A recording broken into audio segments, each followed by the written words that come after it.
Cinema is changed. I feel it in the theater. I feel it in the discourse. I sense it in the air. Cinema that was once new is now past, for none now live that don't know it.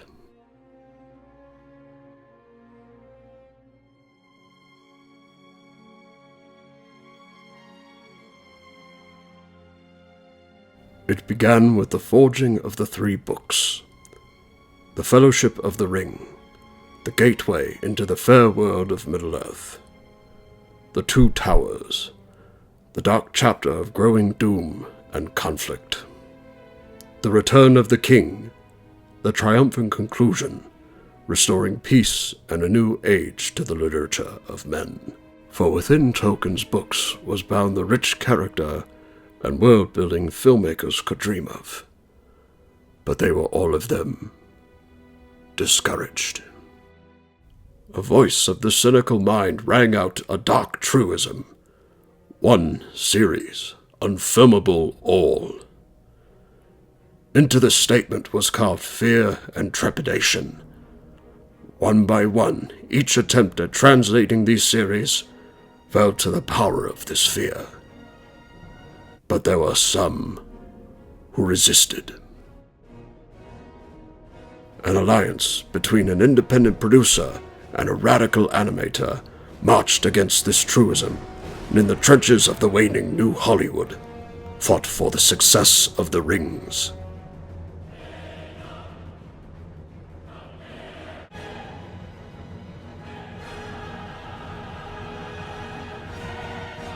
By all the Shire, you shall have neither the ring nor me.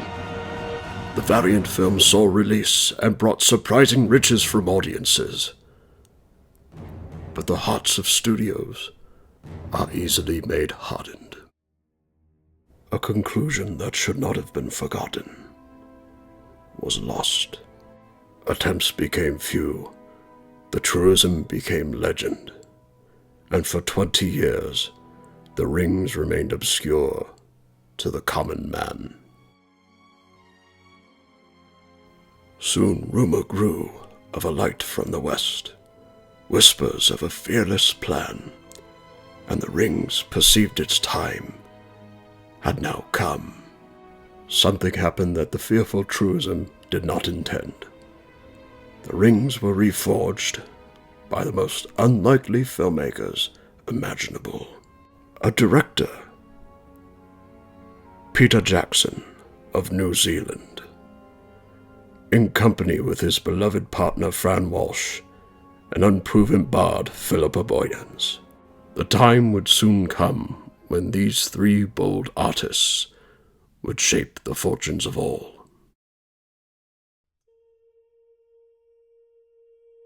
The Fellowship of the Ring really is a masterclass in fantasy world building that established a new gold standard for the genre. Written amidst the horrors of World War I, the book can be interpreted in part as Tolkien's way of escaping the tragedy of his circumstances, even though the book itself is not based on the events of World War I. Through the intricate detail used to describe the cozy, firelit meals or awe-inspiring landscapes, Tolkien's writing really forces our minds to stop focusing on the troubles of our day and instead fully visualize the scenes he creates for us. Even the narrative structure of the book is in some ways a comfort. The English literary scholar Tom Shippey describes the 5 homely houses, such as Farmer Maggot's house, where the characters have dinner after being chased by the Black Riders in the Shire, as settings in which the characters recuperate after a dangerous event. These houses also serve to allow the reader to recuperate as well, such that the overall experience of reading the book is still a pleasant and enjoyable one. For myself as a reader, what I find in there is a story that is timeless. And this is why it made it so accessible to so many people. As filmmakers, as writers, we had no interest whatsoever in putting our junk, our baggage into these movies. We just thought we should take what Tolkien cared about clearly, we should take those and we should put them into the film. This should ultimately be Tolkien's film, it shouldn't be ours.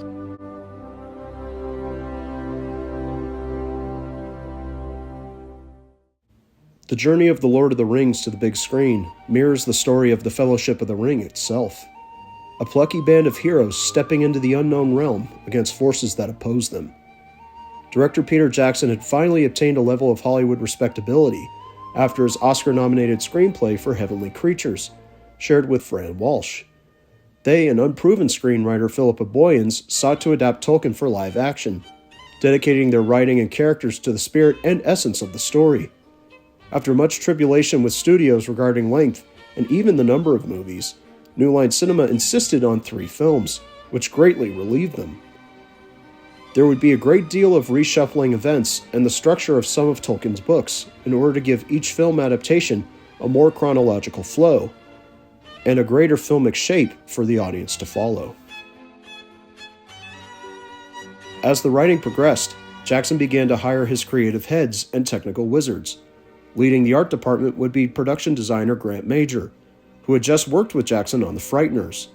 Major would be responsible for the design and marrying of the fully practical sets and luscious landscapes of New Zealand, with the soundstage sets and effects artists set way to digital. The art department was aided immeasurably by the recruitment of artists John Howe and Alan Lee, artists considered to be the foremost illustrators of the world of Tolkien. Both heartily agreed to join the project, and their concept art and previous illustrations are strongly felt in the final product. Lee went further and would collaborate with set decorator Dan Henna, ensuring the proper look of the sets and props. The sets are wonders to behold and further brought the viewer into the realm of Middle-earth. Guiding Jackson's vision behind the camera would be late director of photography Andrew Lesnie. Lesnie had been working for years and had recently found acclaim for his lovely work on Babe and its sequel, Pig in the City. Lesnie would bring a sweeping camera into the fold in his cinematography, and found himself in perfect step with Peter's preference of angles and lensing from his previous work. This is evident in the first film's dabbles in using extreme close-ups and wide angles to create distortions and unease as the Hobbits journey outside the safety of the Shire. Lesnie had to be very careful to light each set properly and consistently, as forced perspective would be heavily used for the Hobbit scenes, which requires delicate lighting and focus, and it's practically flawless. Lesnie also made sure that his lighting was exposed just enough for the team to lean into digital grading, giving Middle-earth an otherworldly glow and rich contrasting tones for each realm, giving them individual identities. The visual effects would be handled largely by Weta Digital, an effects company founded by Peter Jackson, Richard Taylor, and Jamie Selkirk, originally for Heavenly Creatures and now for The Lord of the Rings. The effects would boast a dizzying combination of many types of effects, from practical camera tricks to top-of-the-line CGI. The Hobbits would mostly be filmed using forced perspective and carefully selected camera angles against green screen for compositing into group shots. Many settings and kingdoms would be executed using practical and partial sets in combination with miniatures and matte paintings. The immense amount of orc and human armies meant a heavy use of CGI, leading to the creation of the software Massive, which helped give varied movements based on circumstances within the frame, which helped the background extras and armies look more natural. Gollum would be a CG motion capture character based on Andy Serkis's on-set performance. Great care was taken to ensure his skin tones and appearance was as realistic as possible, and the same applied to other creatures, especially the orcs. Despite an odd glitch or shot that is obviously CGI, the effects still look incredible years later. In tandem with his supervision of the visual effects, Richard Taylor contributed to makeup concepts and several costume designs, but the lion's share of the work and credit goes to costumer Nyla Dixon. The costumes of the film were very tricky, as they had to be recognizable at a glance to know which character was wearing them, but also to be incredibly detailed and full of meaning in the style of Tolkien. Many designs also stemmed from the book illustrations and concept art, as Dixon claimed most of the details could be found in the text. One of the issues for Dixon and her team was the monotony of creating costumes for men, and so few for women in the series. Therefore, they decided to go all out when creating the beautiful gowns for characters like Aelin, Arwen, and Galadriel. And for sure, they are stunning pieces. Every detail was carefully pored over and placed into the costumes, which each actor claimed helped them immensely find and understand their characters much better. Composer Howard Shore accepted the Herculean task of bringing Middle-earth to sweeping symphonic life. Shore incorporated the same amount of minute detail from Tolkien's works into the fabric of the music, often including the languages of each realm and different worldly cultures into choral elements underneath the score. Each race and realm featured lead motifs of the characters, such as light violins and penny whistles for the Shire and the Hobbits, heroic brass for Aragorn and the rest of the Fellowship, and heavy percussion and declamatory music for the evil land of Mordor and the fearsome orcs. Shore found a great collaborator in Fran Walsh, who uncannily translated lines of dialogue and passages in the books into lyrics for a myriad of beautiful songs and bridges into new sequences in the films. The standout song is featured in Return of the King, called Into the West, a truly beautiful song that always brings a tear to my eye. Howard Shore's music for the trilogy is stratospherically incredible, and is counted highly among the greatest film scores ever written. Just as Star Wars would be nothing without John Williams, The Lord of the Rings would be nothing without Howard Shore. The quite large cast of the series became an international who's who of talent, ranging from popular young actors to tried and true stage and screen veterans. The 4 actors set to play the Hobbits, Elijah Wood, Sean Astin, Billy Boyd, and Dominic Monaghan, were paired up months before photography to bond with one another, ultimately very successfully, as their relationships in real life mirrors those of their characters. Stage veterans Ian McKellen and Christopher Lee fill their roles of wizards brilliantly, bringing to the fore the proper balance between good and evil, with both actors paying attention to details for all the characters from the books. Lee especially was a devotee of Tolkien, making it a point to reread the series every year, and even speaking the Elvish language flawlessly. Cate Blanchett and Hugo Weaving are actors that don't immediately come to mind as Galadriel and Elrond, but both make immediate impressions and leave lasting legacies in their characters. The rest of the cast is rounded out by magnificent character actors, who never fail to give the audience their very best. Actors such as Bernard Hill, Carl Urban, and John Noble. Andy Serkis gets the meatiest role as the Shakespearean and tortured Gollum. The women of Middle-earth are few, but sharply drawn and acted thanks to the efforts of Fran Walsh and Philippa Boyens, along with Jackson's careful directing. Liv Tyler is near flawless casting as Arwen, the noble maiden of Rivendell and Aragorn's one true love. Arwen desires a life with Aragorn, but her father Elrond fears her unhappiness living a mortal life with him. Tyler is surprising in the role, bringing depth to what could have been a bore, and was especially distinct with her voice being much lower than normal. Miranda Otto plays Éowyn, niece of Rohan King Theoden. Éowyn desires a part in the conflict and seeks to prove herself in battle, something which Aragorn recognizes and respects, in turn leading to a possible love triangle. It isn't a large subplot, but it's subtly there. Otto perfectly straddles the line of Tolkien's fair maiden and the modern approach to absolute highlights of the series for me. October 11th, 1999. The sets are ready. The crew is assembled. The effects crew is ready to go. The actors now descend into New Zealand for over a year of principal photography. Cameras now begin to turn on the most ambitious film trilogy of the new millennium. So be it. You shall be the Fellowship of the Ring. And thus begins one of the greatest film trilogies of all time with the first chapter, The Fellowship of the Ring. Hello, I'm Jim Crowley of Jim and Parker's Excellent Podcast. The Fellowship of the Ring is one of those perfect examples of setting up a world, much like Harry Potter and the Sorcerer's Stone or other great films of a great book series turned into films. This series launches us full-fledged into Middle-earth, and we're all the better for it, because this is one of the best ways to get into this kind of series, if not the only way to get into this kind of series. This movie came from a great place of love from Peter Jackson and his incredible cast and crew, and it wasn't easy goings to start. Once Jackson and Fran Walsh and Philippa Boyens began developing their screenplays, there was battles with Miramax and the Weinstein brothers as to whether or not this should be one film or two films, as had plagued directors John Borman and Ralph Bakshi before him. But Jackson stuck to his guns, insisting that this had to be 3 films. In fact, he even considered conceding to 2 films upon meeting with New Line executives. However, the New Line executives surprised him by saying, in fact, this has to be 3 films. Which then they were off to the races developing all 3 films at once. And putting together the world was going to be very tricky, but they were very wise in hiring conceptual artists Alan Lee and John Howe, who are still considered the 2 primary illustrators of Tolkien. If you look at some of their work and even some of their concept art for the film, you can see that these 2 so richly understand the world of J.R.R. Tolkien. They understand perfectly how to translate it onto a grand scale, which is exactly what Peter Jackson had in mind. These were not going to be small films. These were going to be the largest, most sweeping epics we had ever seen, at least since Titanic.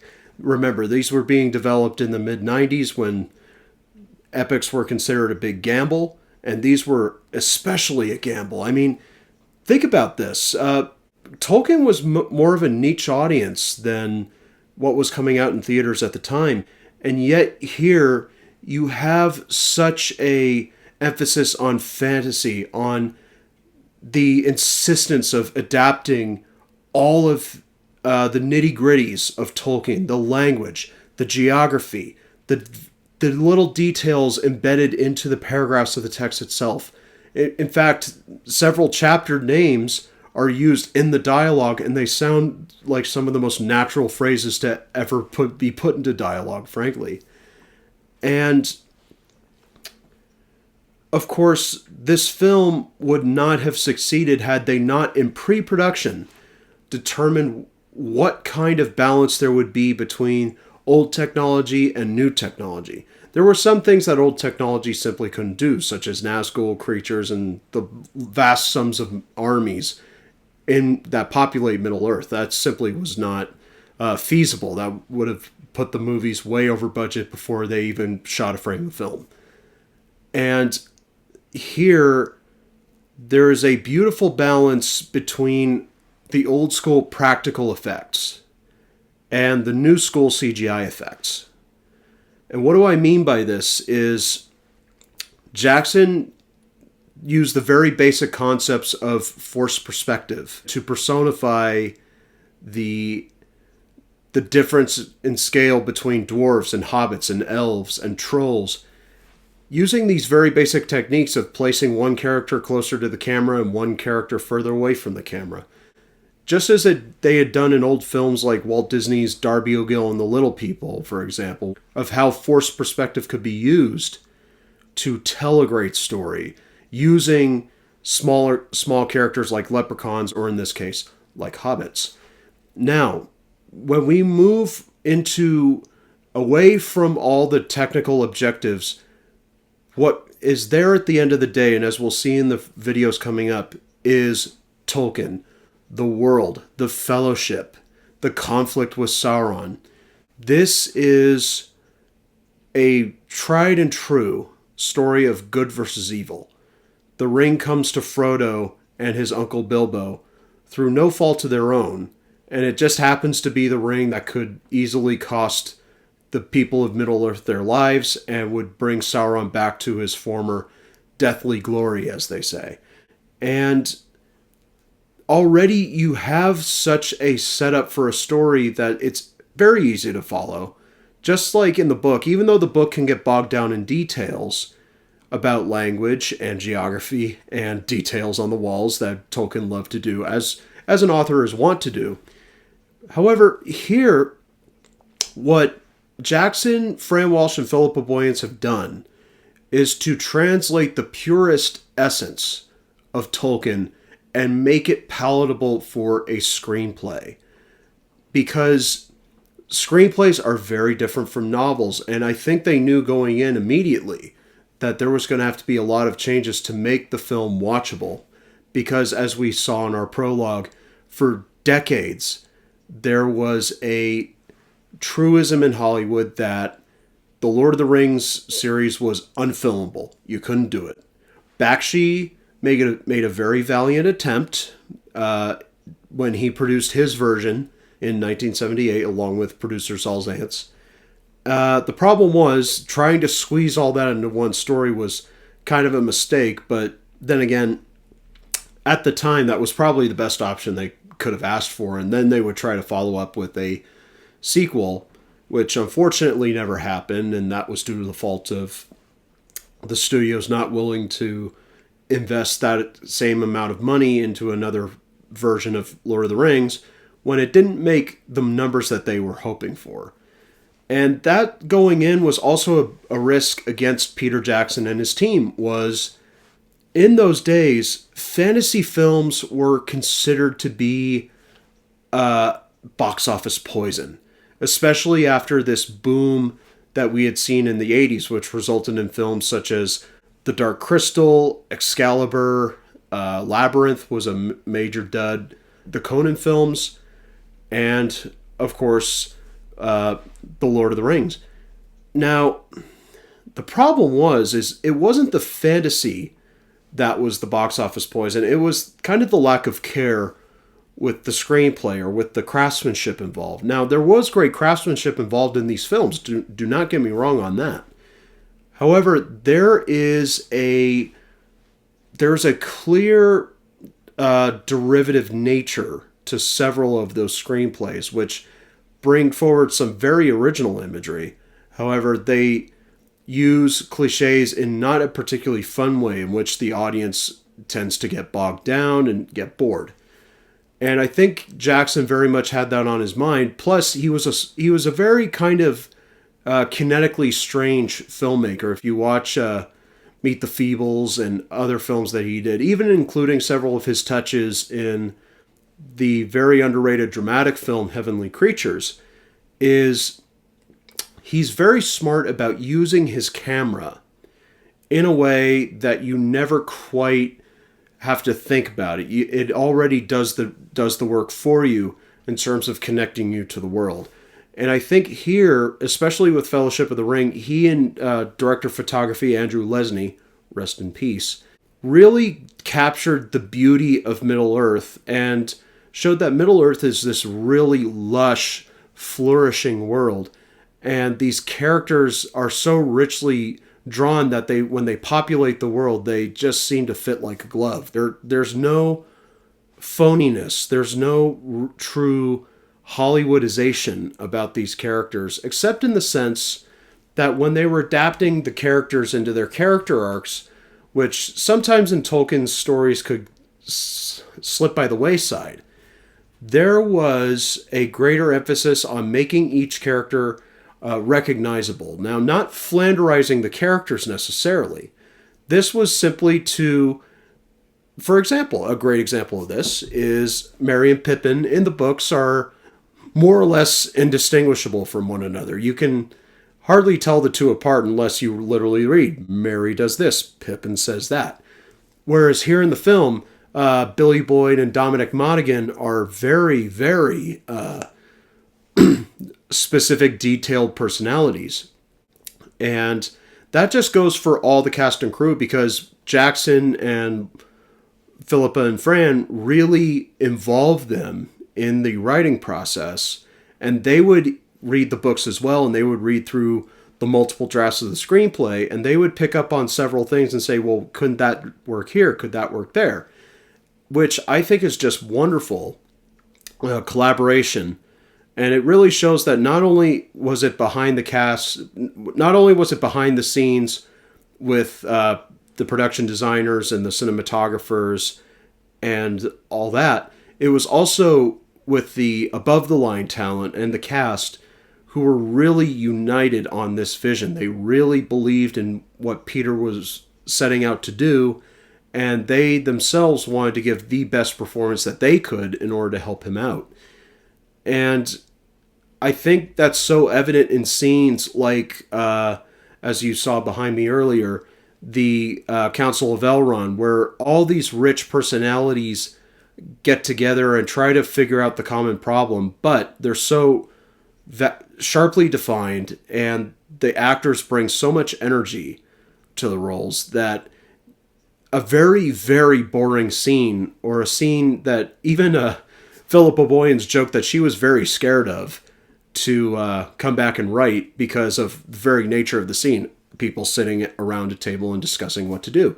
It could be very exposition, it could be very slow going, but instead there, because of the care with the sets, with the leaves blowing all around and the actors responding to each other, it's a very gripping scene, and it leads to that moment which I think makes Fellowship of the Ring possibly the strongest of the movies, which is Frodo's choice to continue with the ring onto Mount Doom. He chooses to do it. He's not preordained. There's no chosen one prophecy like you'll find in so many other films like this. It's Frodo's good heart that leads him to decide that he will take the ring to Mount Doom and destroy it in Mordor. And of course, you have the great Ian McKellen doing some of his absolute best work as Gandalf in this film, giving that little look of disappointment that he suspected that this would happen, but also his admiration that Frodo would step up. And I gotta tell you, Elijah Wood really did a beautiful job playing Frodo. He plays, as Joseph Campbell would say, the everyman, as truly an everyman who has his foibles. He's a little skittish. He's very stumble-footed, as most people have liked to point out. But there's a inner dignity and there's an inner sense of duty to the Shire and to his friends in the Fellowship that Frodo wants to do what's best for everybody, even if sometimes he thinks he can go on alone, which, let's face it, nobody really can in this world, especially with the invading orc armies all around. And it also leads to, later on in the sequels, as we'll see, some growth over the whole span of him having to shoulder this burden. I think that when you get down to those movies, that's what really draws people into the movies, is the fact that these feel like everyday people just in this different world. And part of the reason why the actors work so well in the atmosphere, and this is of course a layered thing, but Howard Shore's music is out of this world. It really is one of the best scores, if not one of the greatest assemblage of scores for the whole trilogy of all time. And I'm going to be very honest with you. Howard Shore, before Lord of the Rings, I thought was okay. Some of his scores weren't particularly anything to write home about, which may sound like sacrilege now, but believe me, I looked at some of his other scores before Lord of the Rings, and nothing really indicated that he would give the music he gave the Fellowship of the Ring. Every time I hear the Ring theme as the title card comes up, or when the Fellowship is charging through the Mines of Moria to the bridge at Khazad-dûm, I'm just completely full body goosebumps into the movie, just swept up. My heart just soars listening to this music. I can't help it. I'm sure everybody has probably talked about this before. But, this is just one of those great scores that is perfect in every way. And of course, it leads to several moments where there's also some sad reflective moments as well, such as when Gandalf falls after his battle with the Balrog. We have that music, which unfortunately has been played to death in a lot of trailers in the last 10 years. Is still one of those scores where you hear it and the hairs on the back of your neck stand up and your eyes start to well up with tears. If there was a flashpoint in this movie of how successful the adaptation of these films really is, and going into uncharted territory as far as Tolkien was concerned, is the treatment of Boromir, played by Sean Bean. In the book, Boromir is not a particularly interesting guy. I mean, he seems okay until he goes crazy and he dies a quick death as a result. But reading the book, you think, oh, well, that's too bad, I suppose. But watching the movie, they gave Boromir such a dynamism in that he's concerned for the rule of his father, Denethor, the Steward of Gondor. He has a lot of pressure on him as the heir apparent. And he also seems to really get on with the hobbits, particularly Merry and Pippin. There's a wonderful scene where he's teaching them to fight and they trick him and knock him to the ground. And he just laughs like the proudest dad there is. It's a very wholesome moment. And it makes that moment all the more tragic when he succumbs to the power of the ring.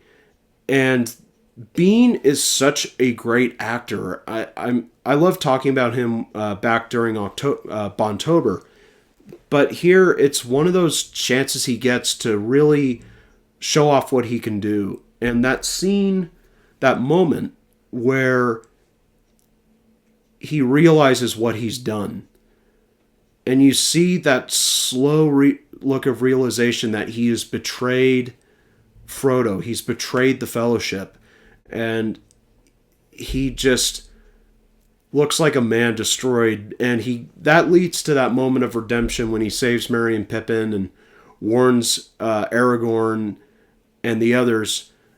But unfortunately, it leads to this.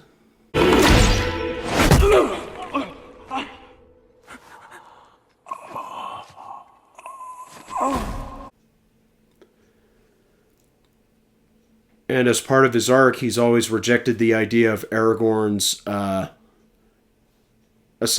possible ascension to the throne as Isildur's heir. And for him to finally come around and accept Aragorn as the rightful king of Gondor as he's passing away, along with begging for forgiveness for his betrayal of Frodo. I would have followed you, my brother.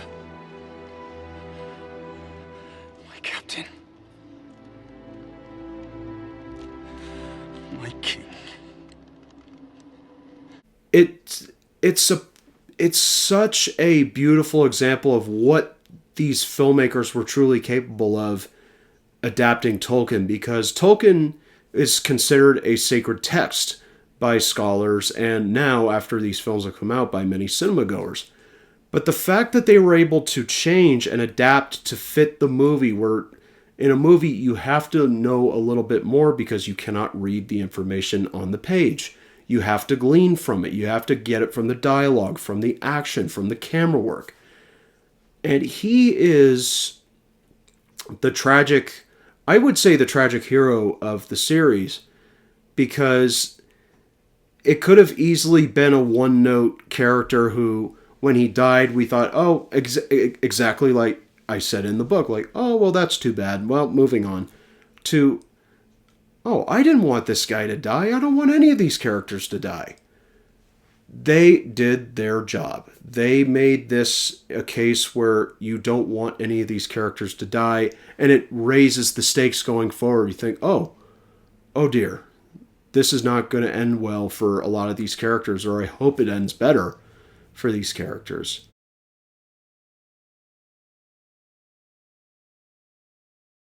I remember looking back on the first time I watched The Lord of the Rings, and I was a little spoiled because I actually didn't watch any of them in theaters. I watched them at home on the extended editions, which basically take a 2.5-hour film, make it almost 4 hours per film. And I watched through all of those growing up in my teenage years, and it was really incredible to see just like such a well-crafted trilogy. And I think that this is why it really stands the time of, and the argument of the best trilogy ever made for cinema, because it is complete. It really does push the borderlines of a perfect trilogy, starting with the Fellowship of the Ring, where we really are introduced to all these characters and the dynamics, and the story is crafted so well that it brings us into this world. And I think that that's the struggle sometimes with some fantasy or science fiction movies, is that the scale is so grand, you don't really feel like you're connected into it. But with it, the story and the setup and what Peter Jackson did allows us to come into that world and to really experience the struggles that these characters are going through, and also all the other wonderful elements of it too. it creates a vibrant, beautiful world that we feel that we can like walk through, and it feels like our world, but it isn't though. There's elements of it that are different. And it's just a joy to kind of be in there in the beginning, but then you also sense the fear and the darkness on the horizon of all these other elements that are happening, of evil approaching and evil returning. And we see that we have to be set out on this journey and to go with Frodo and Sam and the rest of the hobbits until they get to find Aragon and find Gandalf again and continue on this journey. And then experience the pain that can come from that journey of the various moments of struggle. And the first movie, I think, really does a beautiful job of bringing us into that world and establishing not only what to expect for the rest of the trilogy, but also it introduces those human elements of it, of hope, pain, sadness, tragedy, joy, laughter, excitement, fear. This movie is an emotional experience. And I think that is part of the reason why it stuck its landing so well and why it works so well, is because it is that emotional experience that draws us in, despite the fact of all the great setups, the great cinematography, the amazing story, the dialogue. It really drives that emotional human experience, and it brings us in along that. This is a case of the filmmakers absolutely hit the ground running. And what else can you say but The Fellowship of the Ring is absolutely brilliant. It's a master class in adaptation. And it started off our series very well, and the 20th age of Middle Earth has begun.